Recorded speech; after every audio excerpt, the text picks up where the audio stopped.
It takes jobs and people wanting to come to Southern Nevada to relocate. This is how you probably remember KeithSchwer, the master economist giving us his insight into issues affecting Nevada and the nation, building the Center for Business and Economic Research into a powerhouse for information and guidance for public, private, and governmental projects. Former Station Casinos executive Glenn Christensen first met Keith in the late 1990s, early 2000s, when stations needed help convincing Wall Street of the Las Vegas potential. But Wall Street didn't understand the whole concept of a local economy.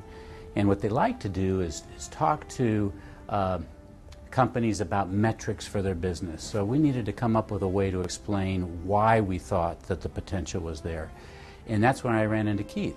So as we tried to communicate about the population growth and the job growth, investment in the community, Keith was the place to go. He says Keith was a humble guy who wasn't overly aware of his contributions to the state. UNLV economics professor Dr. Nasser Danishvili, who considered KeithSchwer a mentor, friend, and brother, will help us understand. I started liking him right away. He was very strong man. He expressed, like when you didn't know him, like it's tough love. He also expressed his principles: hard work, honesty, integrity, and the love of family. His wife, his children, his parents. We had so many conversations, particularly about parents and role of parents and children. We were talking as economies, as the future of humanity, when you talk about your parents and your children. These are the passion, but he also extended that care and passion to his friends and his students and his colleagues. I received phone calls after his passing. I received phone calls as far as Angola, emails from throughout the world, because he touched a lot of graduate students' life. Every year, Keith took one grandchild to the nation's capital to learn about the history of America, and made sure to spend part of his vacations with his parents back home in Oklahoma. He remained an Okie at heart. Keith grew up there, the son of farmers, playing baseball. Nasser says Keith had an amazing memory, especially when it came to baseball, dating all the way back to the turn of the last century. He would talk about their name, their work, and sometimes their scores. It was a dictionary of names. You could not believe it. But he also had a passion for reading, knowing the names and life of presidents of the United States. His hobby was reading about history of the United States and people who shaped it. KeithSchwer also read the biographies of every Nobel Prize winner, but he had a special place in his heart for children. He was always caring and loving that way, but a particular incident on 9/11 made him even more so. He was at the Marriott Hotel next to Twin Towers. As he was walking out of the building, everybody was running for their safety. This firefighter was going opposite direction, was entering the building to save people. And Keith heard him on the phone saying to his wife, the firefighter was telling his wife, please take care of children.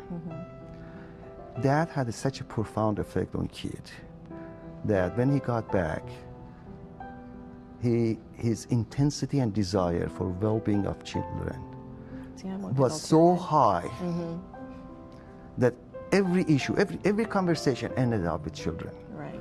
And then, as economists, we always talked. He truly believed that children are the future of the state of Nevada, of United States, of any community. Keith was the executive director of Nevada Kids Count, a program that monitors the well-being of Nevada's children, just one of his many legacies. His work for the state, but more importantly, the things he has done for the children of Nevada. The things he has written, the things he has established, like for example, the Kids Count, which is an ongoing project. The economic outlook, which is he has started 2 times a year. Glenn Christensen puts it all into perspective. We're at the Hall of Fame dinner, and you've got John Squaga and Sam Boyd, icons in the gaming industry. You've got Pat Mulroy, who is leading the effort against maybe one of, if not the biggest challenges in our community when you think about our water supply. And then you've got an economist in there. Now, why would an economist be at a Hall of Fame dinner? But then you start to think about all the development that's taken place over the last 20-some years that he's been here, away from the Las Vegas Strip. That requires capital, and people who are providing that capital need information. And Keith became kind of the go-to guy for that. So you think about the impact that he had on all these businesses throughout the community. I'll bet it's even bigger than he would understand. Christensen is on the search committee looking for Keith's successor at the Center for Business and Economic Research. He says they are very big shoes to fill. What do you think he would say about this honor of being inducted into the Hall of Fame? As an Awoki, he probably say, I don't deserve it. Seriously, he probably would say, I don't deserve it. But that was him. But then I would know he would be so proud, not because of his name, for himself, because he accomplished something for the field, for the topics that he was passionate about. I cannot overemphasize how many good service he has done for the business of Nevada, for the public sector of Nevada, but at the same time for individuals in Nevada.